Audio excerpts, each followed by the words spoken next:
There you are, you sneaky little devil, trying to eat me out of house and home. I'm going to get you, my pretty.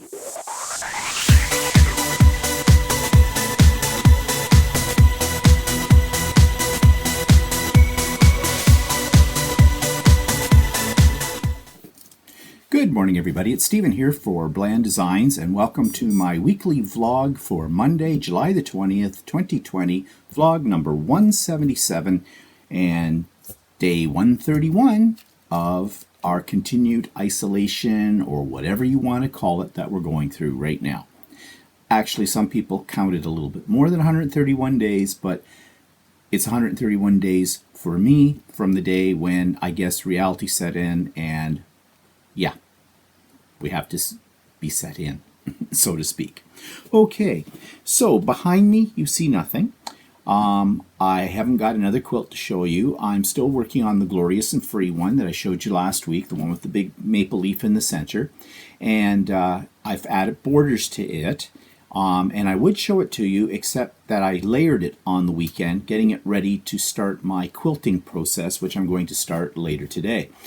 So that makes it very heavy. You wouldn't think that thread and fabric could get that heavy, but it does.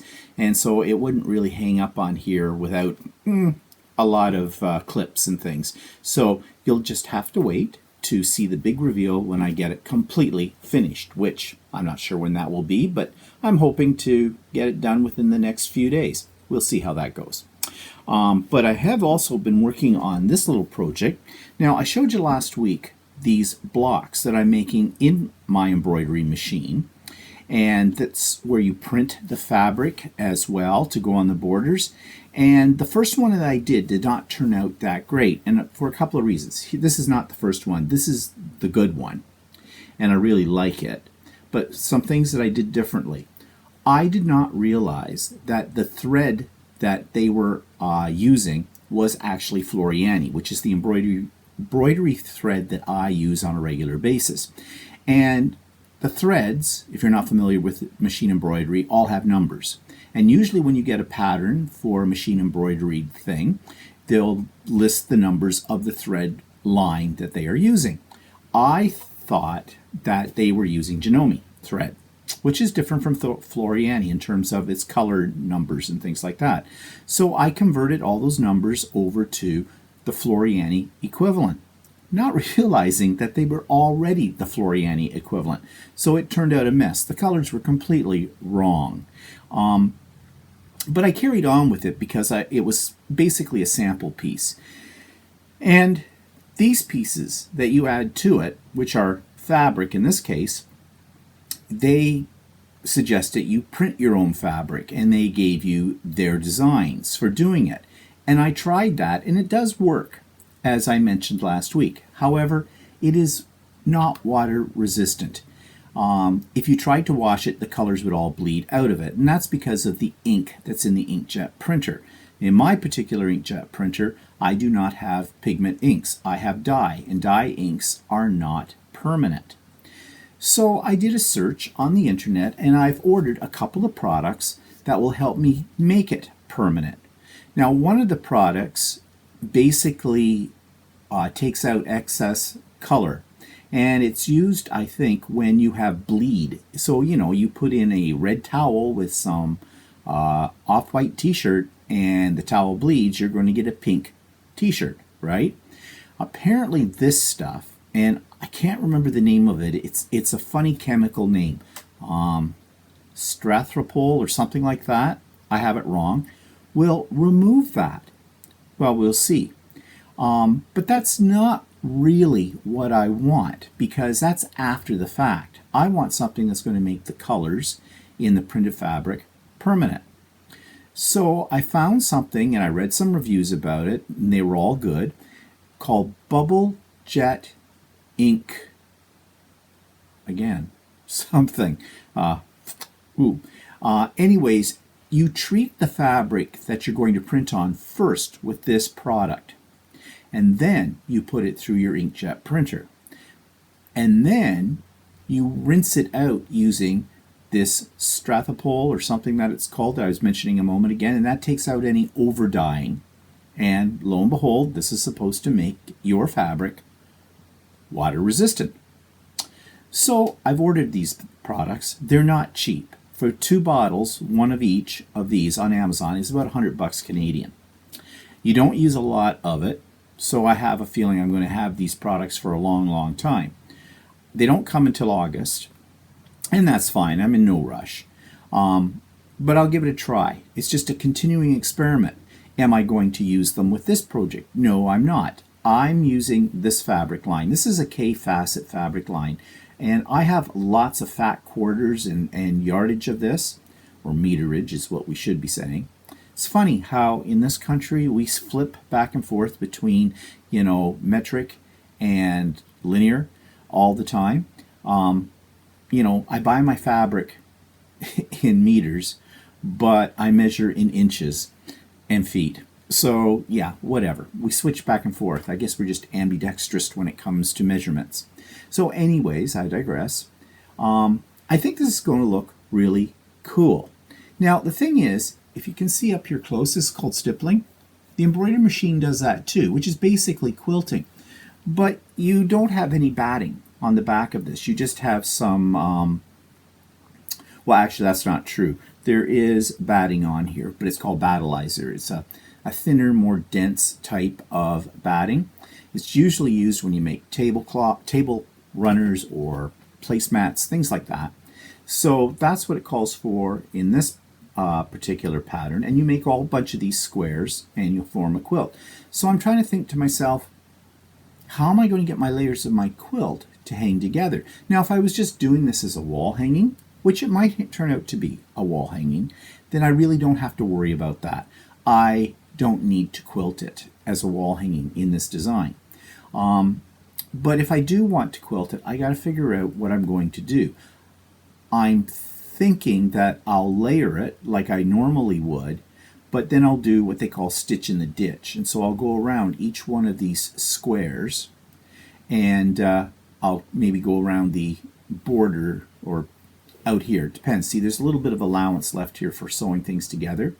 So that's why you see these lines along here. Those will get covered up when you sew the pieces together. At least I think they should. I'm not sure. They told me in the instructions to cut a half an inch out, but usually your seam allowance is 1/4 inch. Well, we'll see.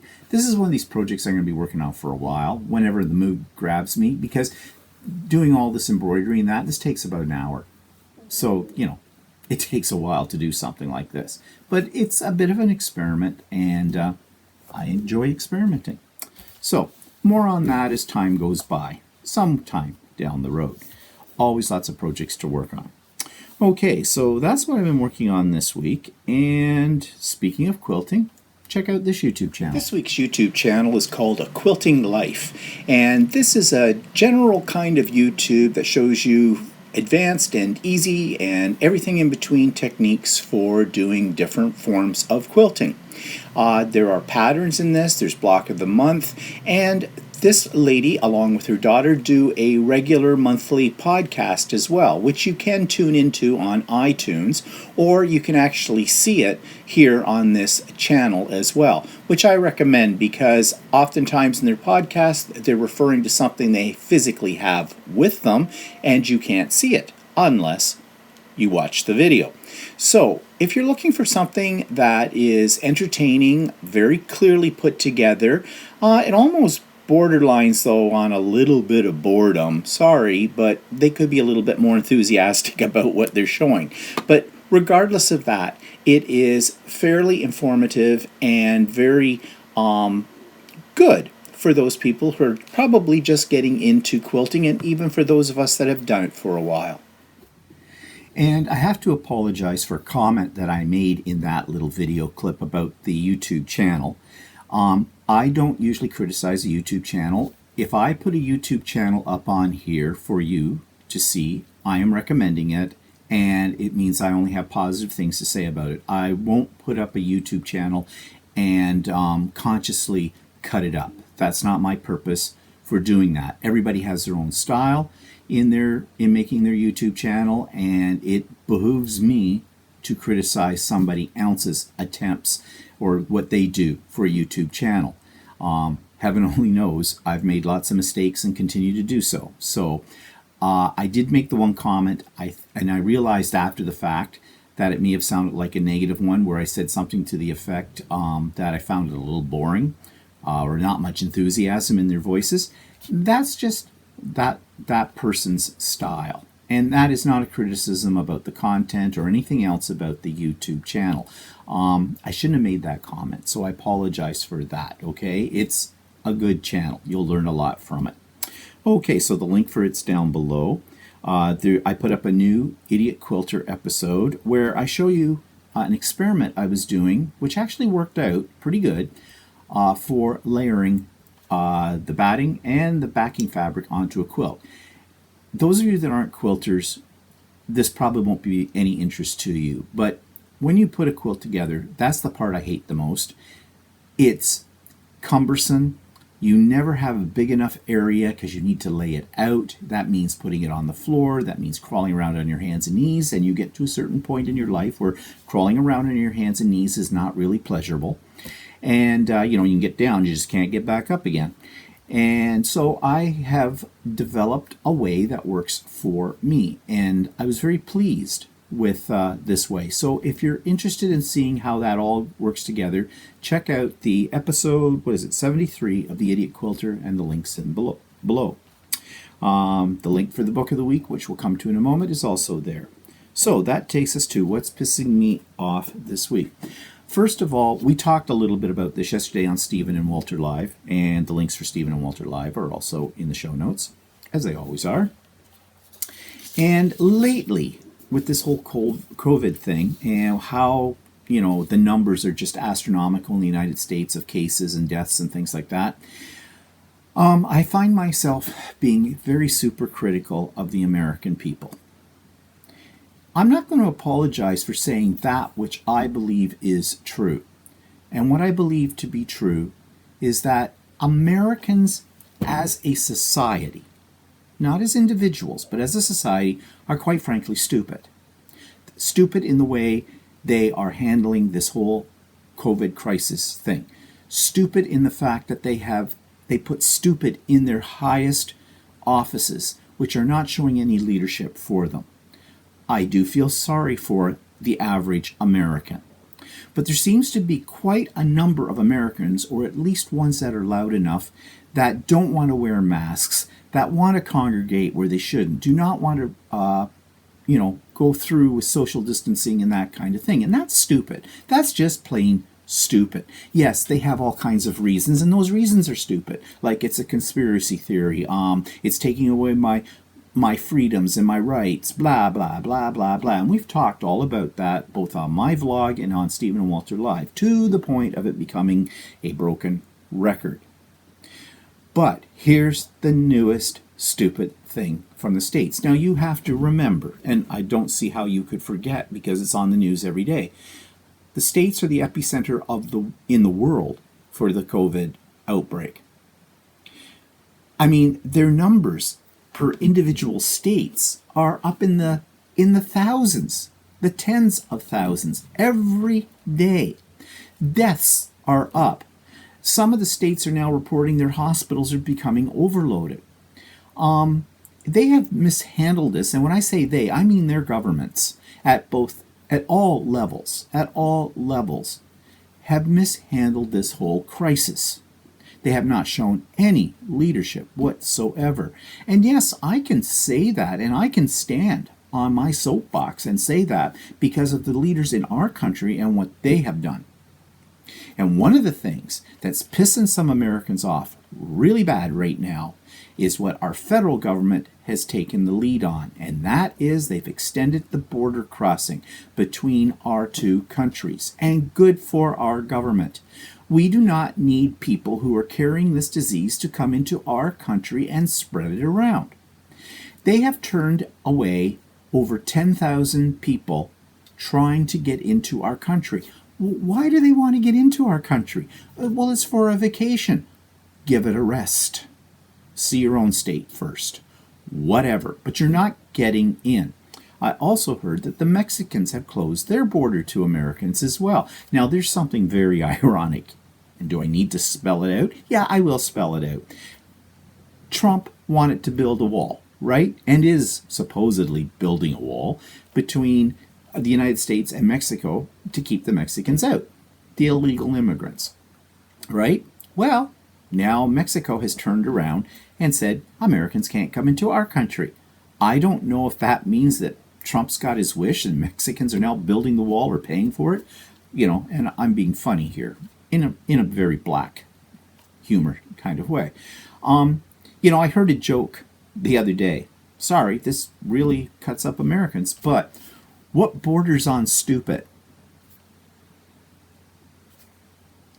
Canada and Mexico. I think that's pretty good, really. But we would be just as stupid if we opened up the border too soon. We're trying to get this disease under control within our own provinces. We do not need outside individuals coming in. Why do you want to come here in the first place? Okay, yes, Canada is beautiful, the wilderness, see a moose, whatever. Okay. More bang for your buck. Yeah. Americans come here and everything's cheap, because of the American dollar in comparison to the Canadian dollar. But no, right now is not the right time. And who in their right mind thinks it is? And that's all part of the denial process. I saw a psychologist talking about this on some news show and saying that the reason people aren't wearing masks, and she wasn't talking about the United States specifically, she was talking about people in general, is because people don't feel right now that they have control. And so when they're being told they should wear a mask or they must wear a mask, as it is in our province right now, people resent that because they feel they don't have any control, they're losing their control. Well, get over that, too. It's meant to protect us, help us out. So again, a lot of stupid things. But back to this trying to get into our country. I feel that our government has shown great leadership here. And there are companies that depend on the tourist industry and they don't like this. But sorry. I mean, what's the answer to that? You can't have both things. Let them in, let's die. Don't let them in, let's have a chance at life. Okay? I know businesses are going to fail over this. They are. And, I feel sorry for them. I try to support the businesses in my own local area the best way I can given the situation right now. But we've talked about this before. We know that when we come out of this, that the way we buy things, the way we shop, all of that is going to change. Everything is changing. Okay? We know that. So why are Americans trying to get across our border? Now, some of them are being sneaky. They're going across at BC because they're saying they're going to Alaska, which is a United States state. I always said we made a mistake when we didn't buy it first. I mean, basically the Americans said, hey, yeah, Russia's got it up for sale, let's take it. And the Canadians went, well, it's frozen, who cares, let them have it. Dumb move. Dumb move. We should have Alaska. Alaska should be ours, okay? But it's not. It's the states. So there is, I guess, an agreement somewhere saying that if Americans are saying when they're crossing the border in BC that they want to go to Alaska, then they're allowed, okay? Because there's only other way to get to Alaska is fly there, and we know what the flight situation is right now, or take a boat. So there are Americans going up to the border and say, yeah, we're on our way to Alaska. And then they end up in Banff, or in Vancouver, or Victoria. None of those places are Alaska. None of those places are basically on the way to Alaska. So, I think our border guards, I don't know, I'm not sure what the legalities are. We probably have some kind of treaty with the United States that says that we can't stop them if they're going to Alaska. Dumb. Like I said, Alaska should have been ours, okay? But anyways, those people are lying. They're not going to Alaska. Do you not have any social conscience? That's stupid, not having a social conscience. Think about the other people around you. Just because you don't think you have COVID, just because you don't know anybody that has COVID, which is hard to believe in the United States that you don't know somebody that has COVID. I mean, with the number of cases that they have there. It doesn't mean that everything is the way it was. Stupid. Stupid, stupid, stupid, stupid, stupid, stupid, stupid. Okay? Now, do we have stupid people in Canada? Yes, we do. Don't get me wrong. We do have stupid people. Most of them live in Toronto. Okay? Toronto is filled with stupid people. They're doing stupid things too in Toronto. They're congregating on the beaches because it's been so hot lately. Okay? They're congregating in parks. They're trying to get into bars. They're not necessarily doing what they're supposed to do. For example, right now we're at the stage where patios can be open, tables are spread out, you have to wear a mask, you have to practice social distancing, the whole bit. Waitresses and waiters are now, and I shouldn't call them waitresses, wait staff, are now complaining that what's happening is people are going in, they're getting a table, and then they're getting up and moving to another table. The wait staff have to disinfect the table they just left. The wait staff say, you come in, you get this table, you stay at this table. That's what you need to do. But stupid people are not obeying that. They think that's against their personal freedoms. Right. No. A restaurant is not public property. It's private property. It belongs to the owner of that restaurant. They can set the rules. And if you're not following the rules that they give you, then you can get out. Stupid. Or what they're doing is, they've got a bunch of friends over there. Hi, how you doing? And they're moving tables together. The whole point of having the tables apart is for social distancing. Again, they're giving the wait staff a hard time when they do this. They're reaching out and they're grabbing the wait staff because they want their attention for something. And the wait staff are going, unclean, unclean, do not touch me. First of all, I have a real problem with anybody touching anybody in that role, okay? If I was wait staff and it was normal times, I would not appreciate someone reaching out and grabbing me either when I'm trying to do my job. And why do you have to grab them? Okay? They're not a servant. They're not a slave. And even if they were, that wouldn't be an appropriate thing to do anyways. They're human beings. Isn't it enough to just sort of signal to them, like, excuse me, hi, when you got a moment, I'd like to ask you something. You don't have to go and reel them in. No, not necessary. So, they're having a really hard time, the wait staff is, with these kind of yahoos. And that's in Toronto. Okay? It may be happening in a few other places as well because there's yahoos everywhere, but it seems to be concentrated in Toronto. I mean, after all, Toronto is the epicenter for us in Ontario. Because of stupid people. Stupid people are out protesting on the streets for this reason or that reason. They are not practicing social distancing when they do that. Yes, you see video of them. They do have face masks on for the most part. Well, bully for them. But you're a crowd. And unless you've got some physical barriers around you, 6 feet circumference or whatever, radius, whatever, around you, that can automatically repel other people, they can't enter your 6-foot bubble, then in a crowd situation, people are going to be closer. There are other ways to protest too. You don't have to be on the streets to protest, not in this day and age of electronics and of electronic communication.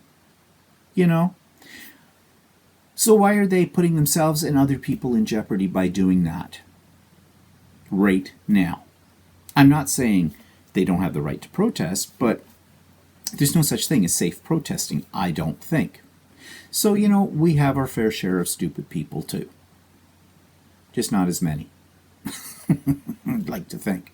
But I don't hear of Canadians trying to get across the border to go into the States. In fact, that would be really stupid. If anybody want to do that, why? There are so many reasons why you don't need to vacation in the States right now. I mean, let alone the COVID virus, our dollar sucks as well. And it's just ludicrous. So you don't hear of that But we hear about Americans at the border who are pissed off because they can't get in. And then the latest thing that our federal government has done to show that they are giving us good leadership is the Blue Jays, our baseball team in Toronto. Toronto again. They want to get the baseball season up and running again. Rah, rah, rah. It's just a stupid game. All right? It's a big business, though. So they want to bring American baseball teams up to play sometimes in our stadium in Toronto at the Rogers Centre. And then sometimes they will, our Blue Jays, will travel across the border to play in the States. Well, it's not going to happen. The federal government says, no, the risk is too high of back and forth, across the border transmission of COVID. Now, the Blue Jays have said, well, these teams would come here, but they would be quarantined for 2 weeks. They wouldn't be allowed to leave the stadium and the hotel that's attached to the stadium. They'd have to stay there all the time. Yeah, really? Do you really think that every one of those players coming up here is going to only see the stadium and the hotel, are not going to try to go out to get a beer somewhere or have dinner somewhere or something like that in Toronto? I don't think so, because that really goes against human nature. So, no. So, bully to our federal government, because our provincial government and Toronto's mayor, or city council, have not shown that kind of leadership. They were all for letting the Blue Jays go back and forth and everything like that. The federal government stepped in because the border is a federal government concern, not a provincial, and said no. But you know what the City Council Toronto and the provincial government were doing basically? They don't want to look like the bad guys amongst those who are sports enthusiasts, the baseball fans who would love to have baseball back right now. They just turn around and go, well, sorry, we would too, but it's out of our hands. It's up to the federal government. So pass the buck. But either way, at least there's some leadership going on, and I'm very thankful that I live in this country that has very strong leadership. So it is too bad that the United States doesn't have that kind of leadership. It is. And that's just stupid. So what do I say to Americans? Sorry, many of you are very nice individuals, but as a social environment, as a social group, as a country, you have far too many stupid people in it. And that's why the disease is spreading in your country. And I hope you get a grip on this and start paying attention to what your health authorities are saying. Don't pay attention to what your government is saying, because it's leading you down the garden path. Simple as that. Okay, off my soapbox. I'm sure I'm going to get comments about this in below. Go for it. I stand by what I've said. Simple as that. Walter's going to be cursing me because I said simple as that now 3 times in a row. So, product reviews. Let's change the subject completely. Okay, so what have I bought? Well, I bought a new computer. Can't really show you it at the moment, but yeah. I mean, you know what a computer looks like. Why did I buy a new computer? Well, it was my birthday last week, and I thought I'd buy myself a birthday present, but that was my excuse, but I hardly need an excuse. My old computer was a good 12 years, maybe older. And actually, at the time that I bought it, it was one of the top-of-the-line gamer computers, and I'm not a gamer, but I wanted all the facilities of that for video and things like that. And it has sufficed. Over all this time, it has worked very well. Massive storage on it, the whole bit. But I've been having some problems lately. Now, I don't know if it's a problem with the computer or it's with Windows updates, but in the middle of things, I get a Windows update and it's not even warning me that it's going to do an update, and it shuts down my computer. Just shuts it right off, and it just sits there. Now, I do check my settings for updates, because you can set up the updates for, to give you a warning when there's one, so you can manually override and decide when you are going to have those updates, install and all that kind of stuff. And I had all those things set up, and I checked it all. And still, it just cut down. Now, what really got my goat and convinced me I needed a new computer was we're doing my quilting guild meetings virtually. And I'm the secretary for the guild. And in those meetings, I have to take notes, right? So in one of our executive meetings, right in the middle of it, my computer decided to die. It just decided to shut itself right off. That was it. Now, luckily, I have several computers. And I ran to one of the other computers, and it took me a little bit of time, but I got myself back online and the whole bit and caught up on what I needed to do. But I went into panic mode when that happened, and I am not prepared for that to happen again. Also, I've had that kind of problem happen usually when I'm in like a very heavy editing piece of software for videos and things like that. One of the reasons why I make these videos you're seeing now, I do them with my iPad because it never lets me down. I guess that says something for Apple and that kind of thing. But I decided that I wasn't going to take the chance. So I went out, I bought a new computer, I checked it out online. I actually ordered it online and got pickup. I went and picked it up. And it was all very, masked, the whole bit. In fact, Walter and I were the only two people, as far as customers were concerned, in the computer store at that time. We were in and out in 3 minutes or less. So that was cool. Got it all set up. It took me a couple of days to get the computer up the way running with everything on it that I wanted to be there. But I'm very pleased with it. It's much faster than the old computer, as it should be. It's got probably a little less storage than I had, but I had a lot of junk on my other computer, so I've sorted that all out. And so I've got confidence now that when I'm doing a virtual meeting, that it's not going to die on me halfway through. I hope. And I did check the settings for Windows updates on it, and they seem to be working properly because an update came the other day and it said, okay, updates are available. Do you want to download them now and install them? And I said, no, I don't want to do it right now. Thank you very much. So I have the control again. So I'm pleased with that. It was overdue. I mean, there was a time in my life where I would I'd buy a new computer about every 3 years. This has been probably the longest that I've gone without, upgrading a computer. Okay, so that was a new toy. Another new toy, very small. Not really a toy. These things. They're clips. Okay? Now, they go by various names, but the official clips that come from Clover, which is a company that makes sewing supplies, are called Wonder Clips, and they come in various sizes. And this is one of the larger size.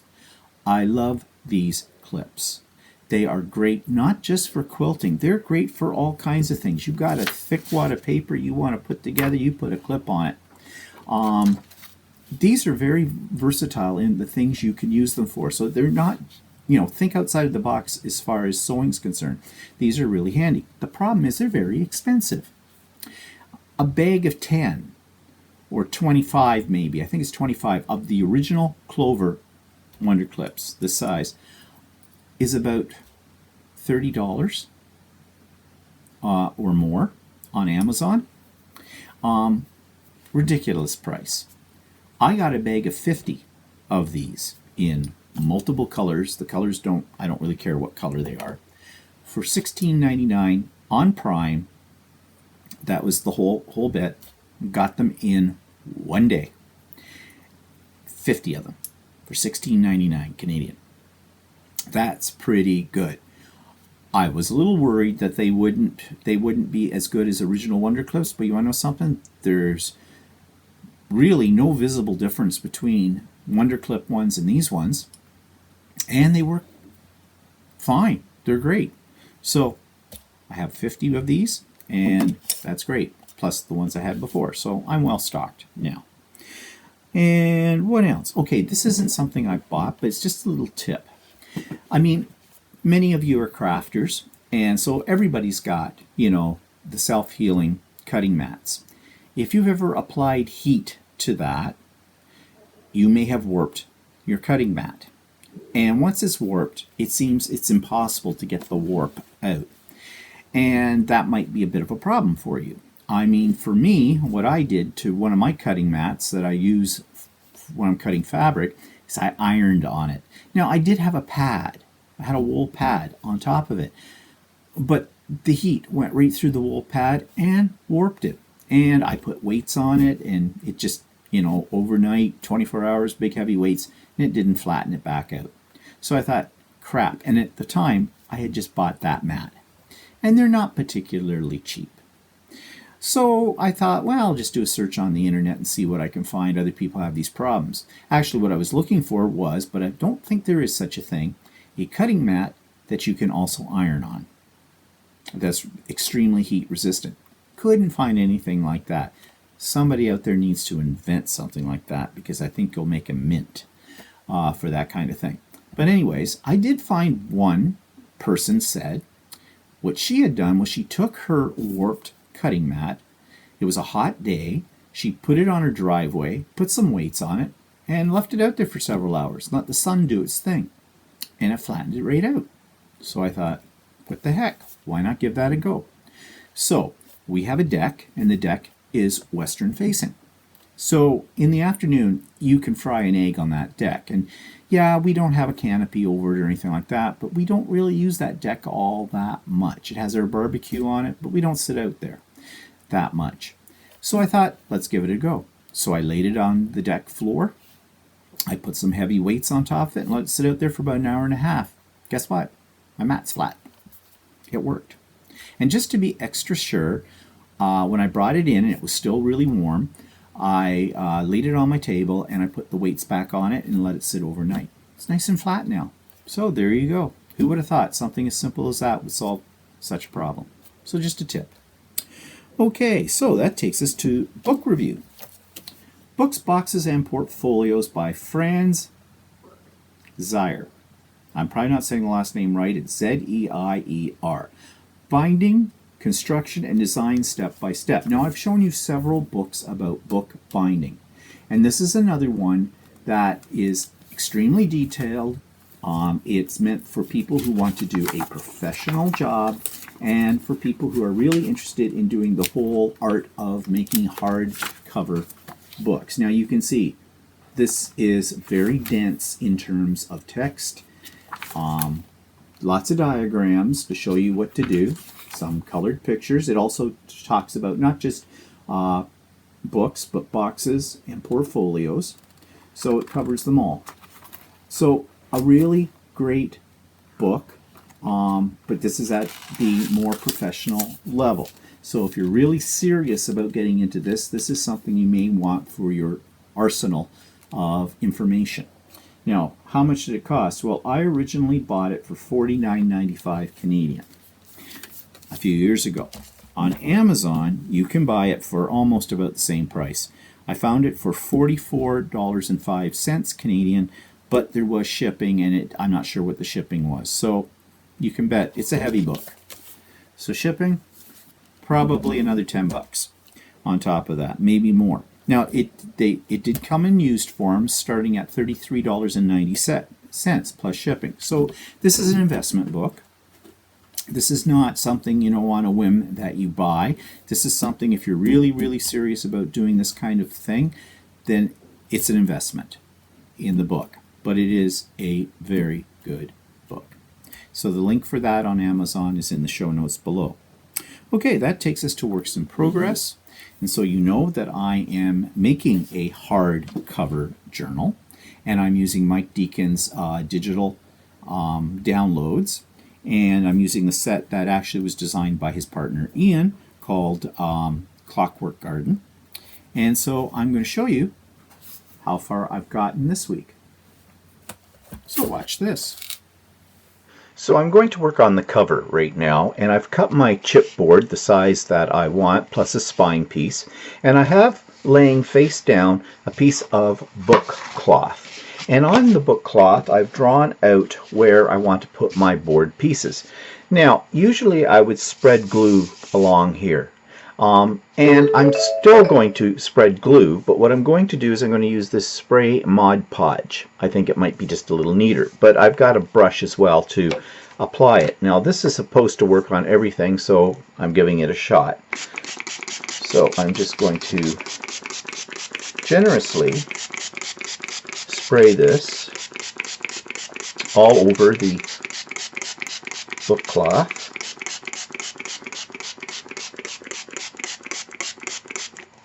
Okay, and I'll take my brush here and smooth it out a little bit.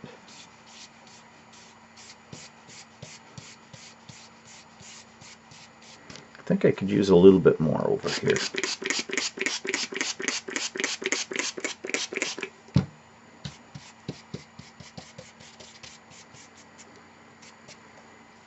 Okay, I'm going to lay down my spine first, and I'm trying to get this as straight as I can. Whoa, that stuck right down. Okay, okay.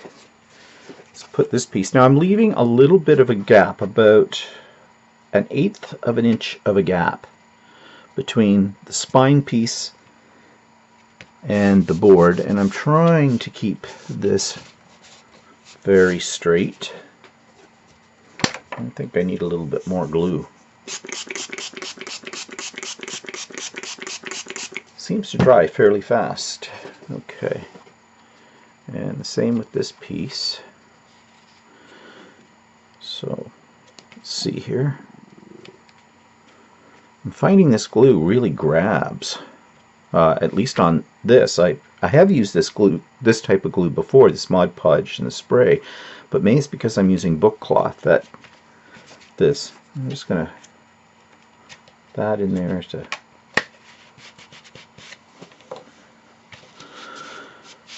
Oops. Okay, so I've got it glued down, and I'm going to put some weight on this and let it sit for probably about a half an hour to let it dry, and then I can fold in the pieces and finish that part of it off.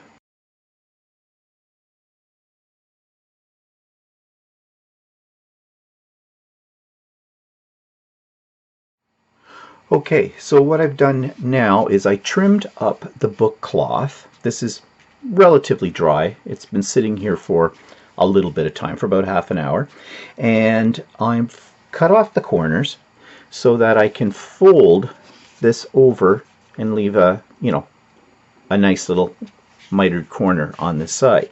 So I poured some more of this Mod Podge into a little cup so I can just brush it on, and that's what I'm going to do right now. And I'm going to start with the top and the bottom.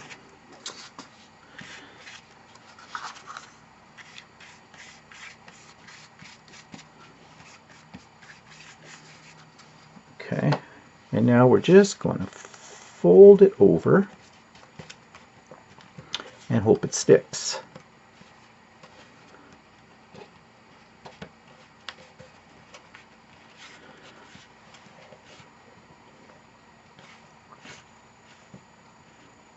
Okay, I've got to give it a few seconds to grab, and it's not grabbing very well. Okay, this may not be the right glue to use.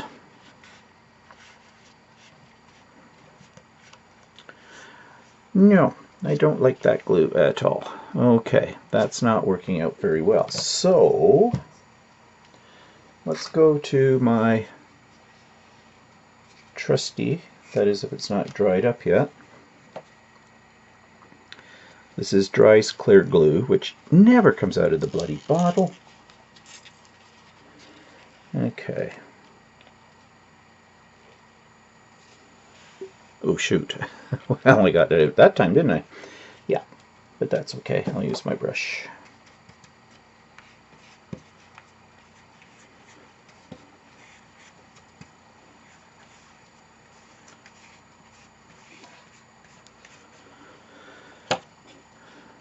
Okay.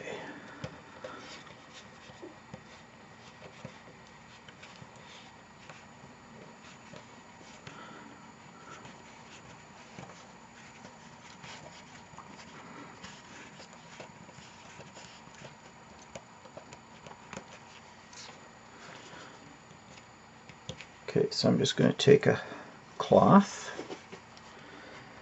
and sort of dab up the excess while I push the book cloth down. I'm getting a little bit of the strings, the frayed edges, but that's okay because this whole part here is going to be covered up. Let's go to this side.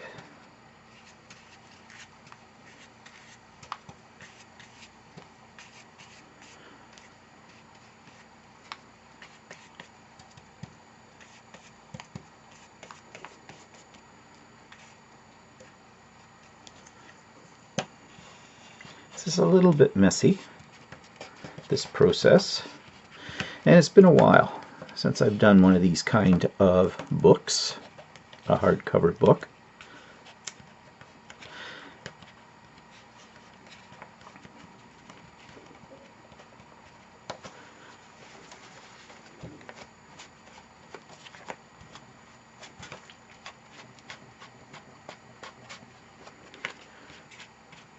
Now what I should do is probably push down these parts that are in the gutter.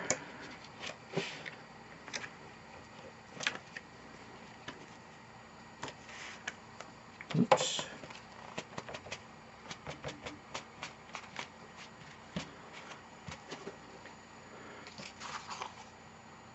Okay. And now I'm getting glue on everything.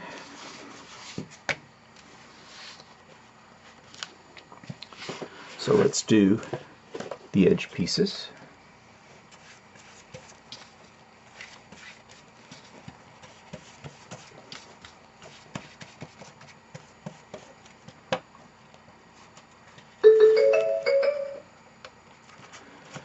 So let's just fold that corner in a little bit.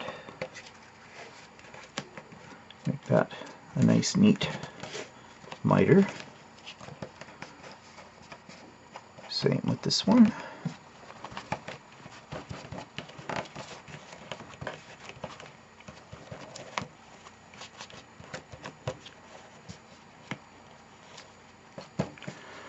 Okay, and let's go over to this side. Hope I've got enough glue here.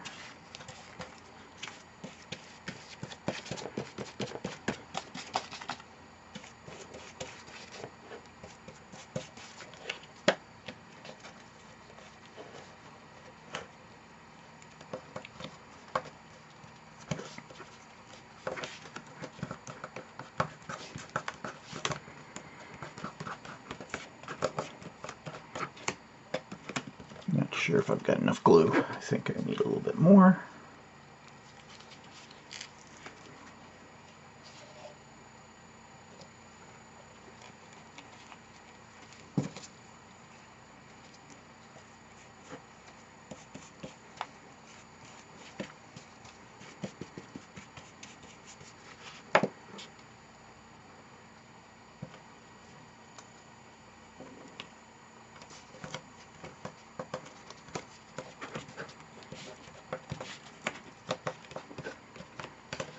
My fingers are getting a little sticky here.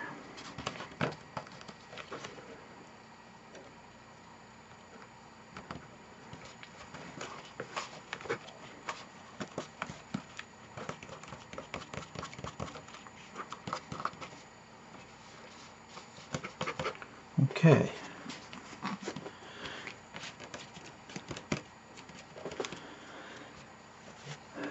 All right, let's clean this up.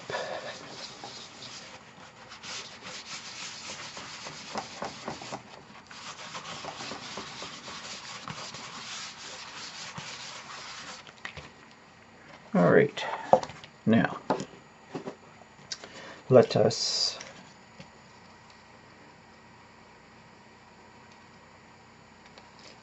I'm just going to take some of this glue and I'm just going to go around the edges just to seal them down a little bit more. And as I said, this inside part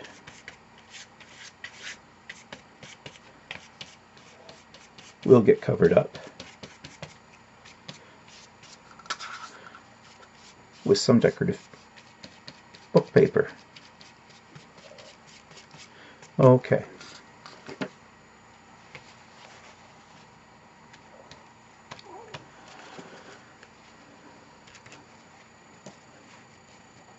Now I'm just going to let that sit and dry for a few minutes.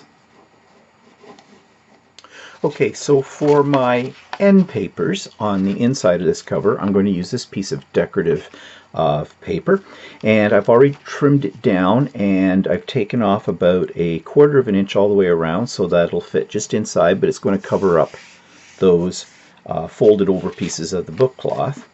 And this time I think I'm just going to use good old gel matte medium to glue this down.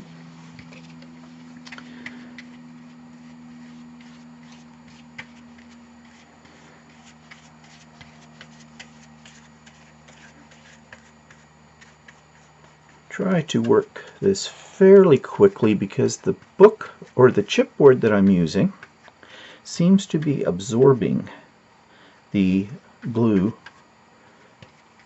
very fast. Thus, it's drying very fast.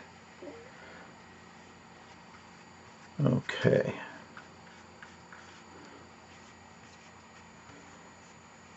Just kind of blot up some of the excess here. All right. And now, lay this down and get it as even as I can. There we go. Now I do want to actually maybe do that with the bone folder carefully. I don't want to rip my paper. Just get it down into the gutters.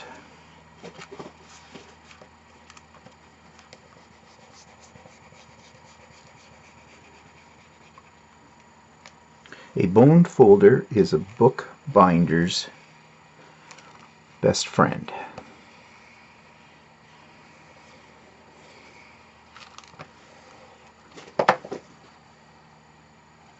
That's pretty good. Okay, and now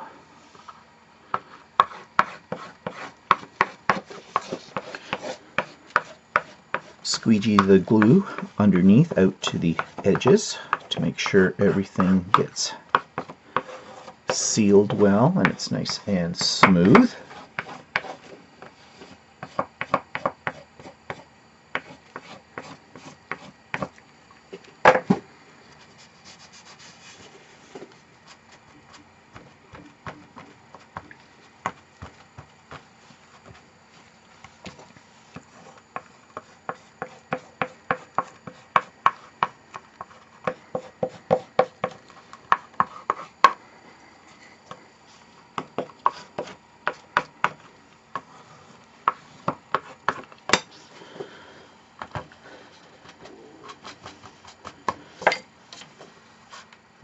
I'm not sure. I think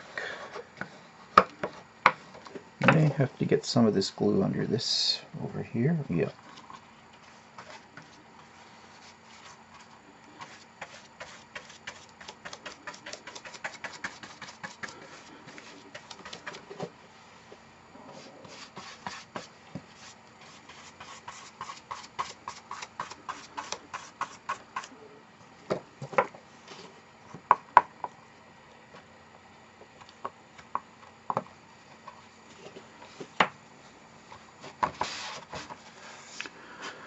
Okay, now I do notice with all this glue and that my chipboard, because it's absorbing the moisture from these mediums, it is starting to warp a little bit.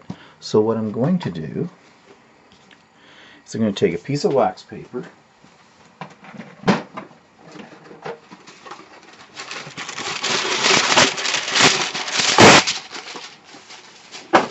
and I'm just going to lay that wax paper down on top of that, and I'm going to put my weights on it.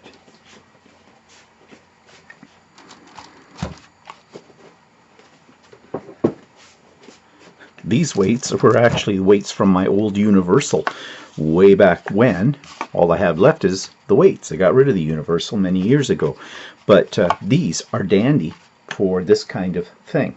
Okay, so I'm just going to leave that to dry, probably for about an hour, to make sure it's really well dried, and then I'll be back. Okay, so it's been sitting here for about an hour drying, and I've taken the weights off, and so now it's laying relatively flat. It's still very, very damp though, so I think this is going to probably take a day to really thoroughly dry. But you can see that's the inside and the outside. Now, there is some of the glue seems to be coming through, and I don't know if that'll disappear when it dries or not. I hope it does, but if it doesn't, it's okay, because I'm going to be covering this up. This is just my base, so I will be covering it up. And the next thing I have to do as well, once this is completely dry, is drill some holes in for my elastics. I have some elastic, it's not a band, elastic band, but elastic string, for lack of a better word, which is what I'm going to use to hold the signatures in, so that the signatures in this album can be removed when they get filled up and new ones put in. At least that's my theory. So that's what I'll be doing next time.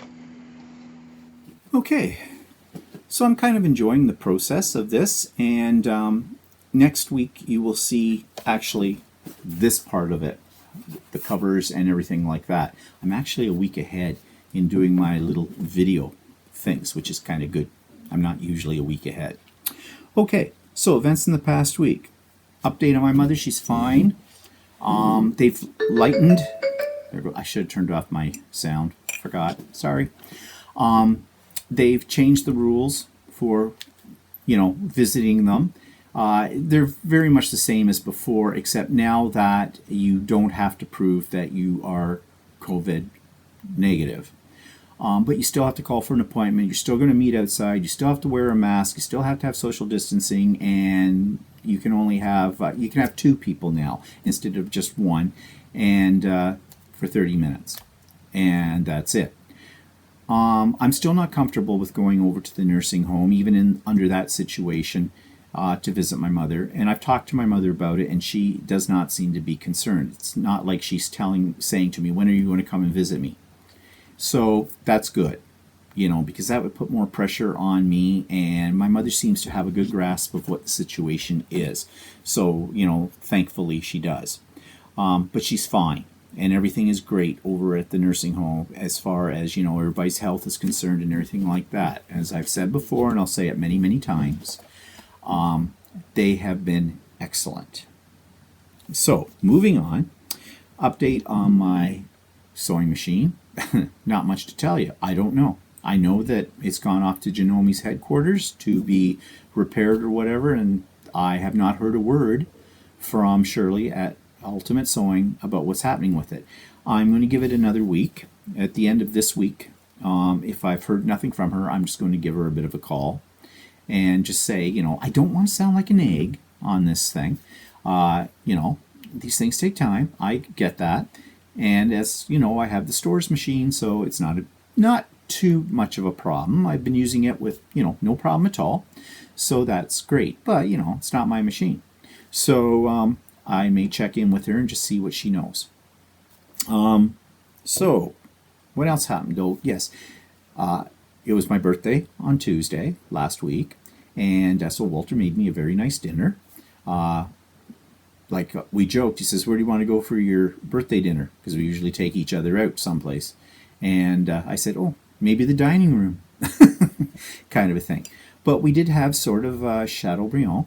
We didn't really have any filet mignon, but we had strip steak, and he did it in the sous vide, and we had all the fancy vegetables and béarnaise sauce, and he made it's really not that fancy a dessert, but he knows I love ice cream, so we had ice cream with fresh berries on it and whipped cream, and it was pralines and cream, which is one of my favorite ice creams as well. So it was nice. We had a nice bottle of wine. Well, we had several bottles of wine. So yeah, it was very pleasant. It was very nice. So, and he gave me another gift. You know already that he gave me a gift early, which was my very elaborate steam iron. But he also gave me a beard trimming kit, razor shaver kind of thing. I think more or less because I've been using his, and he didn't like that. And actually, the one that he gave me is exactly like his. And then, okay, you're getting old when you don't remember, but apparently I bought him his beard trimming kit at Christmas a couple of years ago. I'd forgotten all about that. So there you go. Everything comes around in a circle, doesn't it? It's wonderful getting old and you can't remember things. Everything is new again. So, what else? Oh, okay. So we had a little visitor. Yes, on our patio. Not a human, a little chipmunk. Now, you know, I've told you about the problems we've been having with those cute little devils. And so this little devil, I looked out my patio doors, and he had gotten into our enclosed patio space, and he was munching on something on the carpeting that's out there. I don't know what he was eating. There wasn't any food, but he was cleaning it up really nice. So I decided to take a little video of the little devil.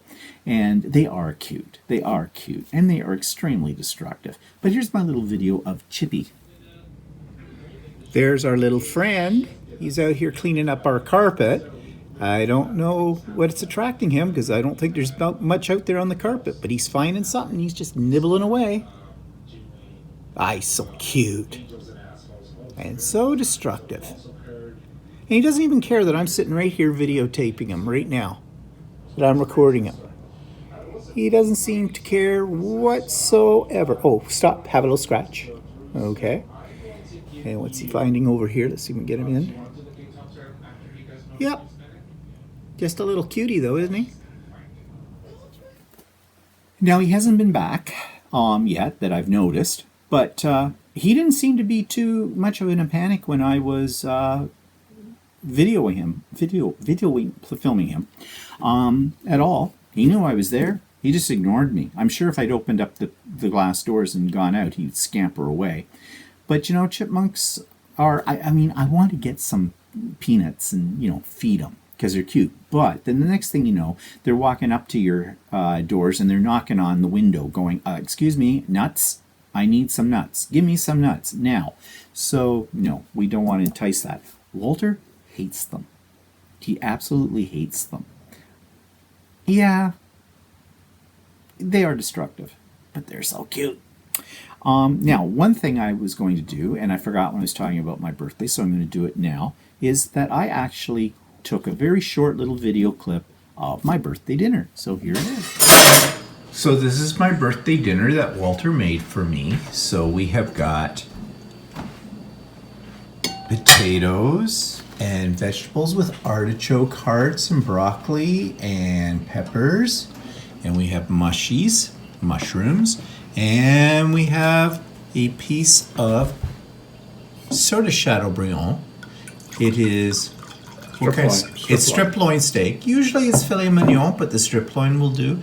And we have béarnaise sauce. We are drinking a bottle of Chateauneuf de Pape, which someone brought for us some time ago. We haven't had that in a long time, a Beaujolais. And Walter made bread. Homemade. Wait, hold that up again. Homemade bread. He made homemade baguette. And it's very nice. Thank you. So that takes us what's coming up in the next week. Nothing. Every week seems to be about the same. I am, in spite of everything I've said about people trying to get across the border, people going to the restaurants and stuff like that, I have this urge that keeps there that I want to go out. I would like to go on a patio. I'd like to order a beer and something to eat. No. Fight that feeling. Because, well, you know why. Because, plus, you know, I would be just one of those stupid people as well. But I want to go. And when I have these urges, I want to go and I want to spend money. I want to shop. Okay?